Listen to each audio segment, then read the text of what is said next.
Alright, cool. Now we can finally look at some examples. I actually did these earlier, but the video ended up being an hour long, so I broke it into those other things talking about the topics that I brought up in here. That way we can just zoom these questions, make it quick and easy. Alright, so we have a pH of 0.03 molar formic acid. It gives us, it tells us 2.63. They give us concentration of sodium formate, so that's being added. What statement is true?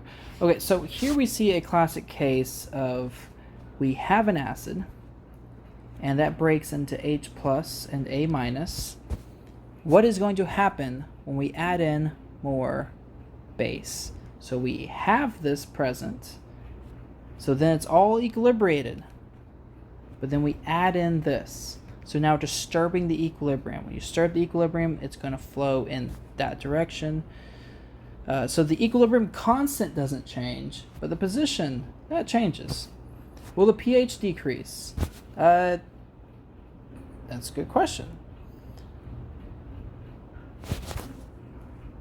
What does a decreasing pH mean?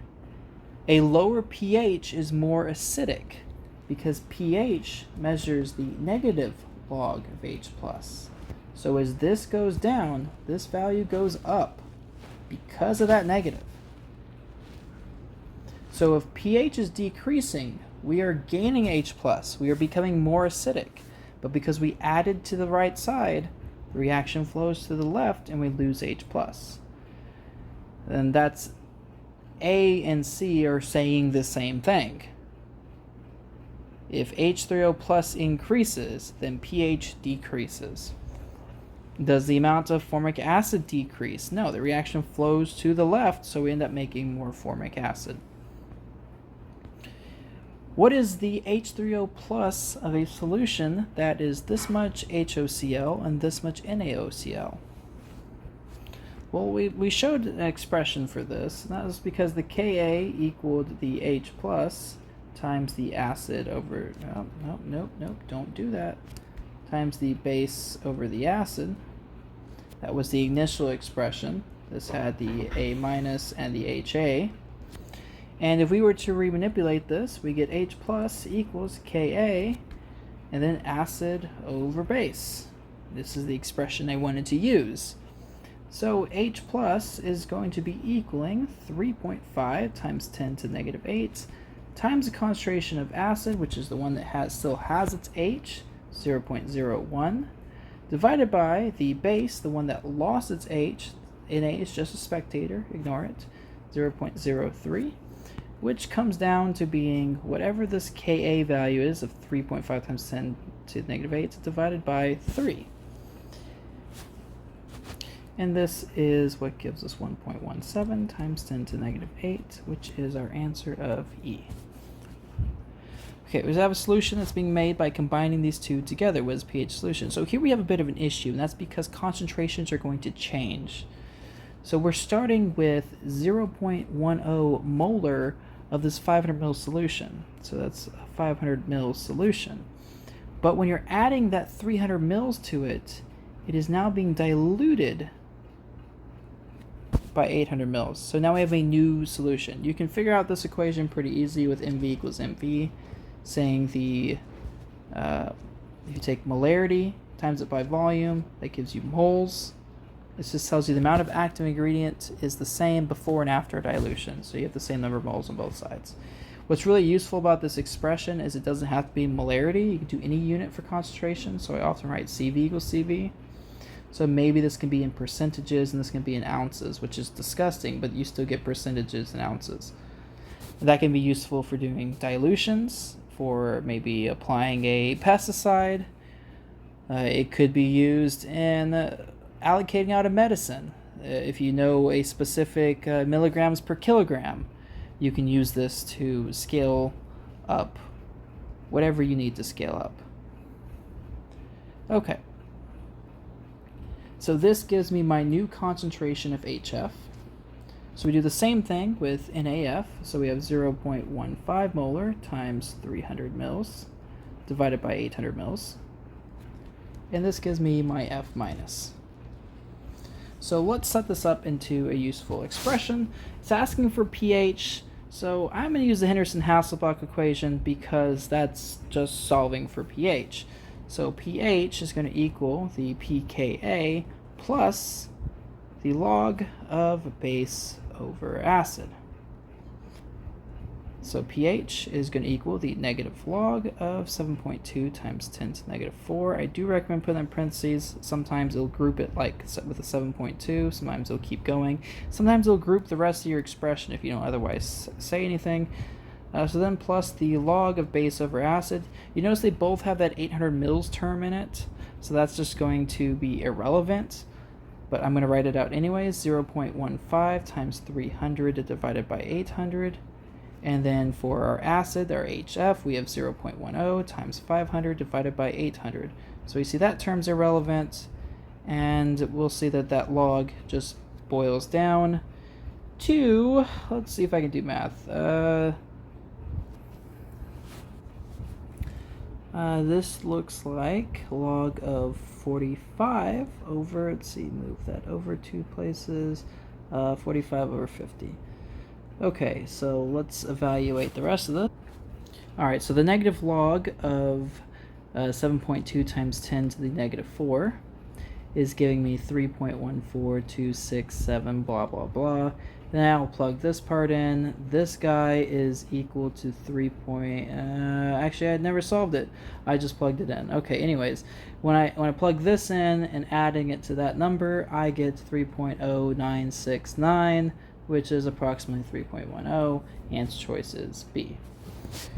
A solution that is this much of this is also this much of this. What is the OH minus in this solution? KB equals that. Well, fantastic. I already came up with one of these. So we would be using the KB expression, changing things around to manipulate it to solve for OH minus. So this tells me KB times base over acid.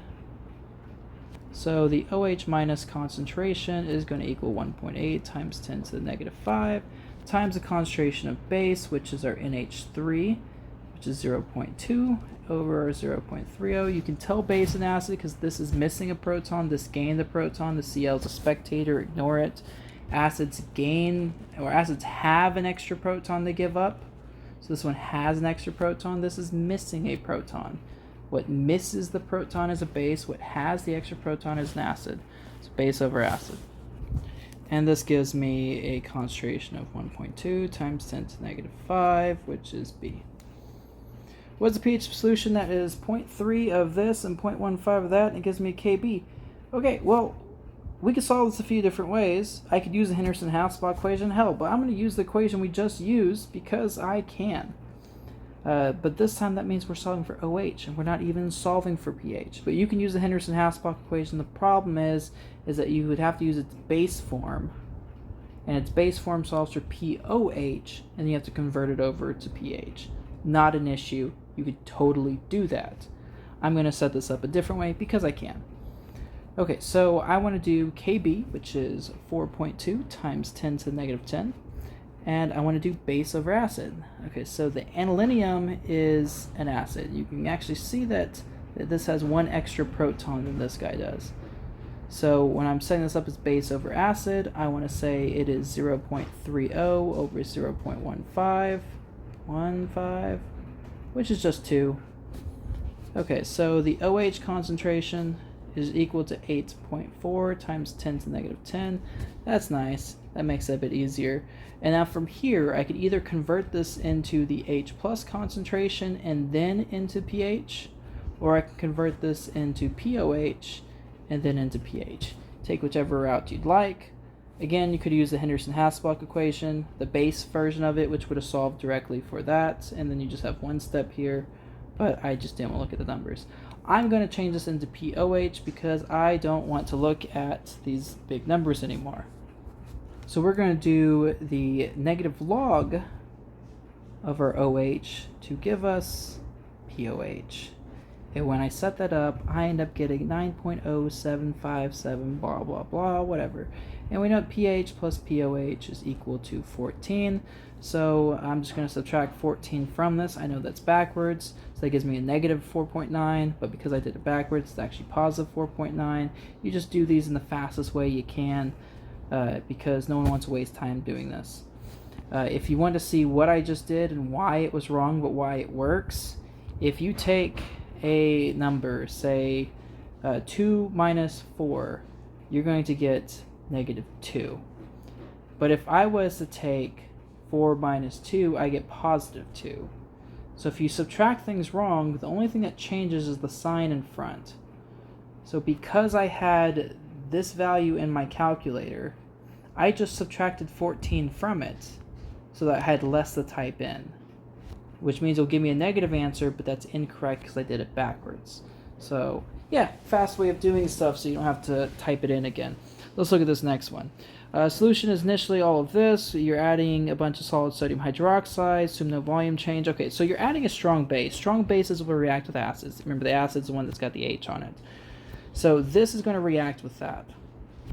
So if I'm starting with this much, now mind you, you need to make sure you're looking at moles here. So this is this is my molarity in 1 liter of acid that is present. And to this, I'm adding in the 0.30 moles of base. Now that base is going to annihilate that acid, so I'm going to show a subtraction here. So this leaves me with 0.07 moles of acid left over. And since this is in 1 liter, that equates to 0.07 molar of my acid. So what happens to this acid? Well, it turns into a base. You're just deprotonating it. If I took this and I ripped off that H, that OCl is what I have on the other side. And because this is also 1 liter, I'm just going to skip a few steps here, but we had 0.030 okay, sure, moles of base we added. We had 0.3 moles of base that we started with. That's just taking molarity and multiply it by liters. And then I get 0.33 moles of base in 1 liter, which is molarity. Here you could use an IS table. I really don't want to. So what I'm going to do, let's see, we're solving for pH. So I'm going to say that H plus, and you could use the Henderson-Hasselbalch equation here. That'd be perfect. This is going to equal the Ka value, which is 3.5 times 10 to the -8. And then we can do acid over base. So 0.07 over 0.33. And I get 7.42 times 10 to the -9. And then we just do the negative log of this value, and that will give us pH. So let's see, the negative log of that value is equivalent to 8.13, which is answer choice D. Okay, if 100 mils of this is added to 100 mils of that, which is this much of that, what will be the new pH of the new solution? Okay, so this is another mess.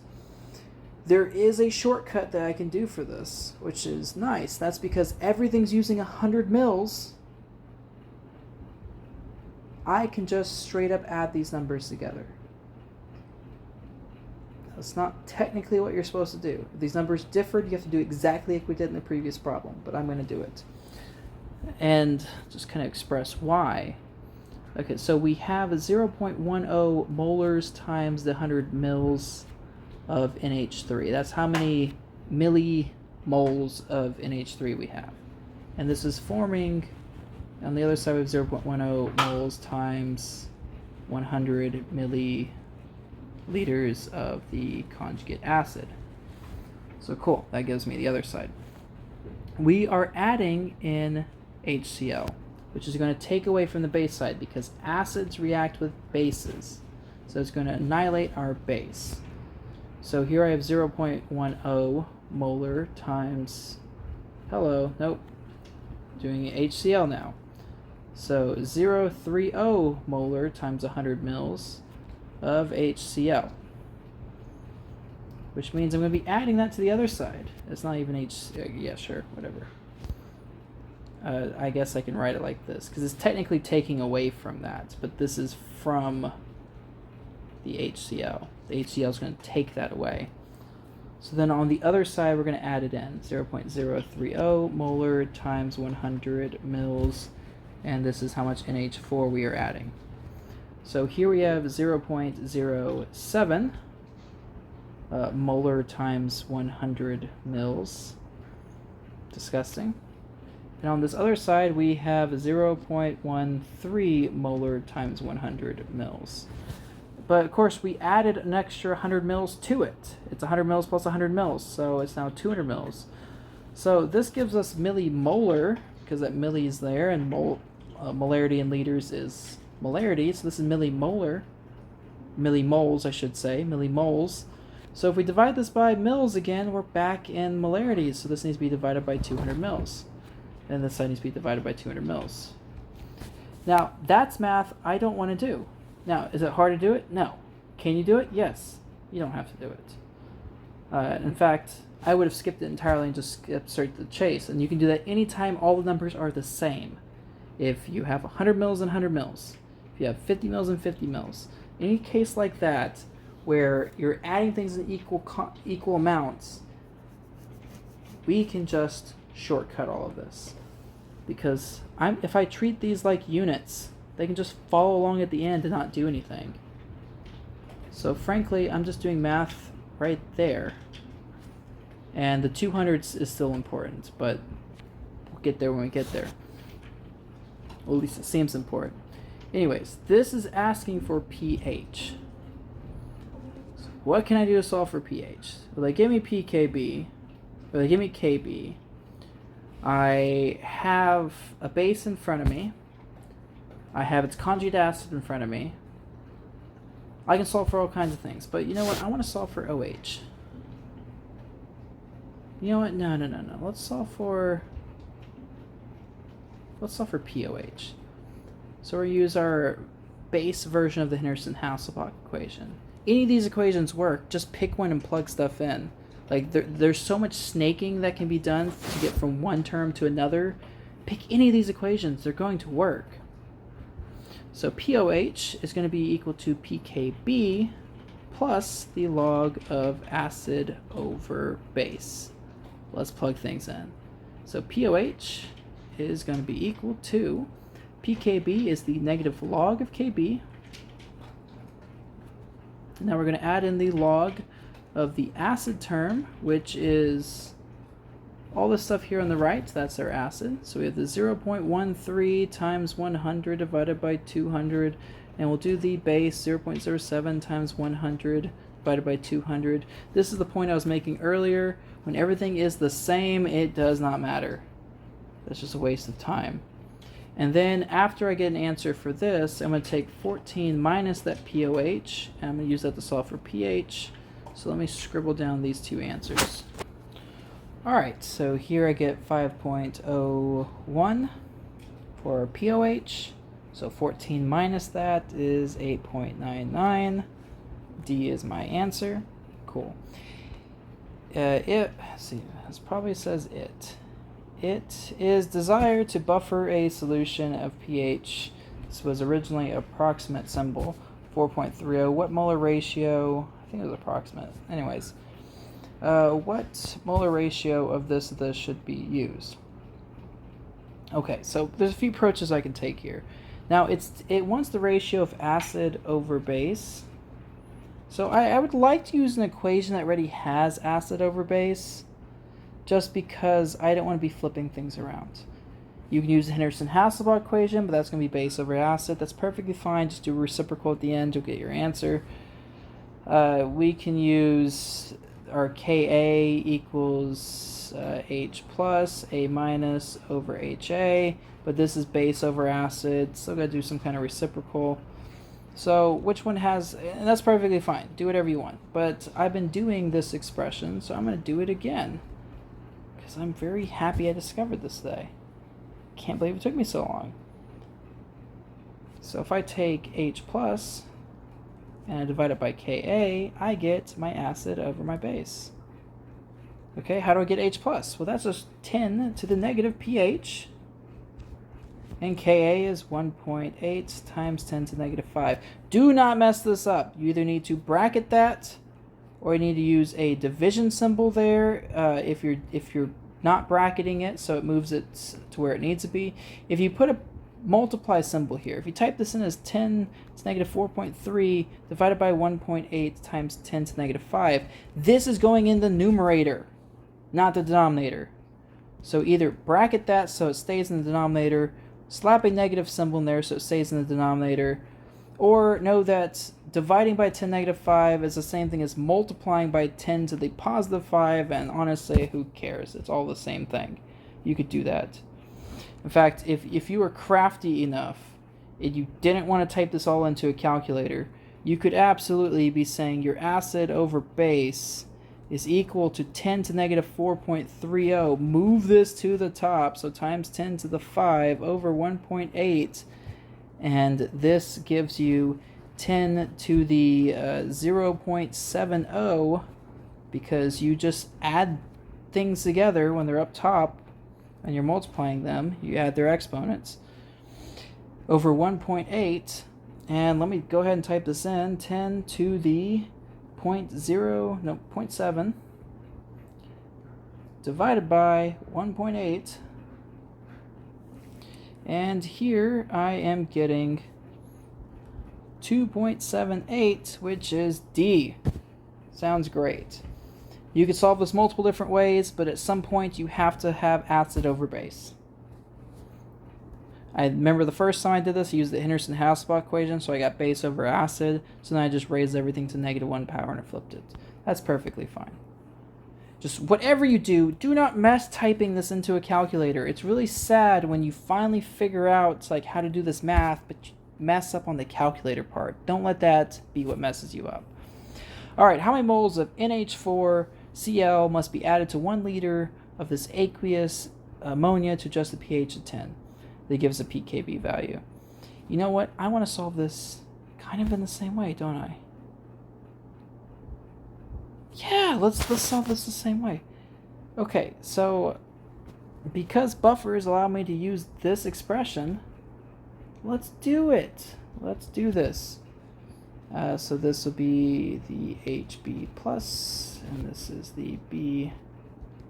If it helps, the sum of the charges here is always the same as the sum of the charges here. So the top is neutral, bottom is neutral. So that's how I knew what pairs were going where. But I can also write this as acid over base, just to keep my nomenclature the same. What's it asking for? It's how many moles of acid must be added.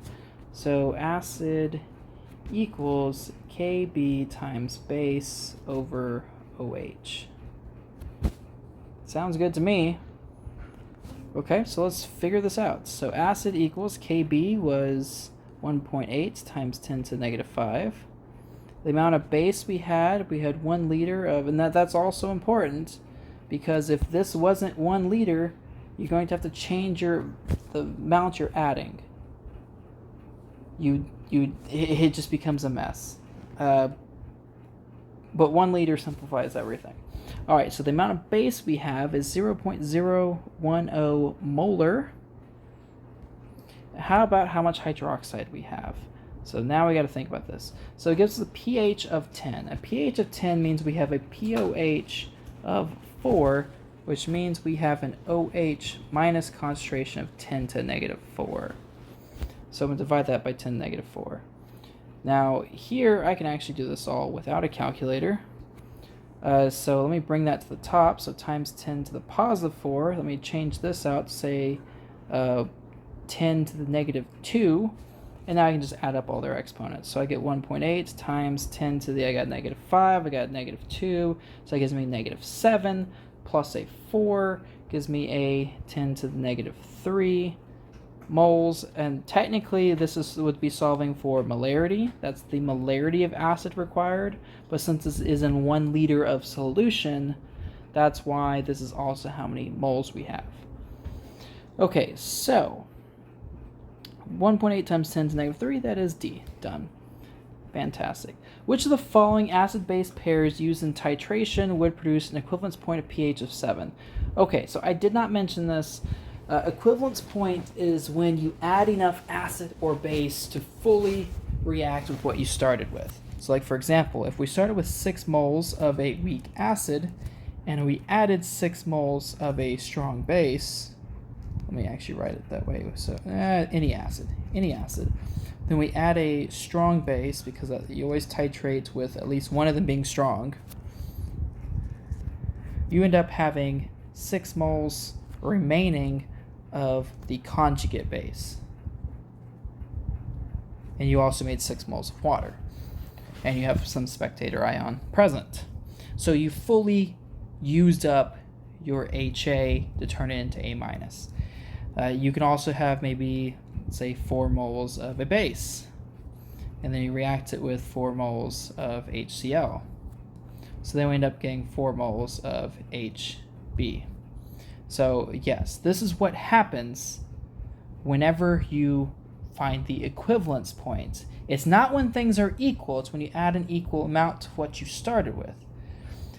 So this does not mean that B equals HB at the equivalence point. This is true at the half equivalence point. So let me demonstrate that real quick, and then I'll finish up this answer, because that is actually a very important concept that I wish I wrote down earlier, but I didn't.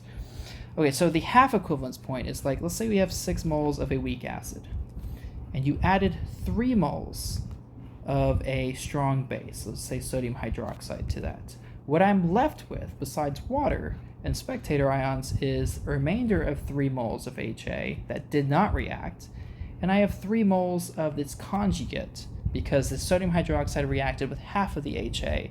So this is called the half equivalence point, because we added half of what we needed to fully react with it. And at the half equivalence point, these two are equal. So the amount of acid and base you have is equal at the half equivalence point, because the equivalence point is just talking about how much you add into the solution, not what's in solution. Why is this important? Because at the half equivalence point, when these are the same, pH equals pKa. Why? Because the plus log of base over acid, these numbers are the same, so that is just a 1, and log of 1 is 0. So these end up being the same. Also, POH is equal to pKb. That's important for the half equivalence point. So do note that.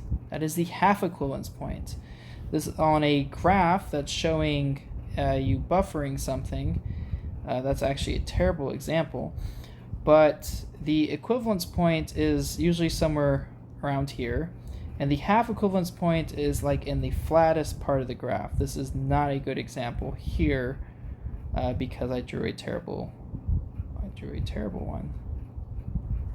But anyways, the half equivalence point is somewhere out here, and that's where it has, like, if you were to add mils of an acid or add mils of a base, it can absorb that without making much change in pH. Sometimes you'll see it look where it's kind of going up, then it levels out, and then it goes up. So in this case, this is its buffering zone. So that would probably make a bit more sense. And that's just because if I was to add acid to it, it has some base present still to neutralize it. When you run out, the pH plummets. And if I was to add base, it has acid present to neutralize it, and then the pH rises once it's gone. So this is like the half equivalence point. Yeah, ignore the first graph I did. I'm kind of dumb. The half equivalence point looks something like that. The equivalence point, at least on a simple graph like this, is right there. I'm pretty sure on a graph like this, it's like right in there. Okay, anywho, neither here nor there. That's not my focus of this. I can have a chat about graphs sometime when I think about it. All right, so yeah, know that equivalence point is when you fully consume something because you've added an equivalent amount of acid or base during a titration. But the half equivalence point is when at equilibrium you now have an equal amount of both. So half equivalence is when you're equivalent, but the equivalence point is when you added an equivalent amount. They're not the same thing. It's talking specifically about how much titrant you add. All right, anyways, we're looking for a pH of 7. A pH is 7 when we deal with neutral solutions. Neutral means you have like a strong acid and strong base mixed together. You also don't do titrations with a weak acid and weak base. Always one of them has to be strong. So I see here both of those are weak. Both of these are weak, so I don't really care. So HI is a strong acid. This is a strong base. This forms a neutral salt. So the answer is B. But let's look at some of the others and see what we form. So if we react these two together, we form NH4 plus, and we have I minus. I minus is a neutral anion. It comes from a strong acid. So this is a very, very, very weak base. In fact, it's so weak that it has no effect on pH. This is acidic in water. So this will have a pH that is less than 7. These guys, you can't really tell. I mean, there are ways to tell, but you need to look at a bunch of values, and I don't care to. And then here, we have HCN and sodium hydroxide. The hydroxide is going to steal the H from the CN, and it's going to leave me with CN minus. And we also have the spectator ion of sodium. That has no effect. That has no effect, at least pretty negligible. The CN minus compared to water is a base, so this has a pH that is greater than 7, so that is basic. But here we have a strong acid, strong base, so the HOH comes together to form water, left with the RB plus and the I minus. This is such a weak base that it doesn't do anything, and this is such a weak acid that it doesn't do anything. So this has a pH of 7. Yay! A strong acid plus a strong base gives you a pH of 7. So you should never have an answer that looks like C or D. It's kind of out of the scope of this class. But A, B, and E are all examples you might see. And if you were trying to make a buffer, so this has an equivalence point. So this is when you add equal amounts so that they all cancel out. But if you're trying to make a buffer, you always want your strong substance to be somewhere around that half equivalence point, just because you want to be in this section of a graph when making a buffer. So to make a buffer, you might take 4 moles of a weak acid, and you can add 2 moles of NaOH, and this results in a buffer solution because you're left with 2 moles of HA and 2 moles of A minus. But that is half equivalence and not what they're asking here, but a type of question that I see a lot. All right, so this is a lot better than the 1 hour and 10-minute version of this I have. Yikes. But a lot of that was just because I was explaining all these equations far too in depth. So frankly, I think this worked a lot better.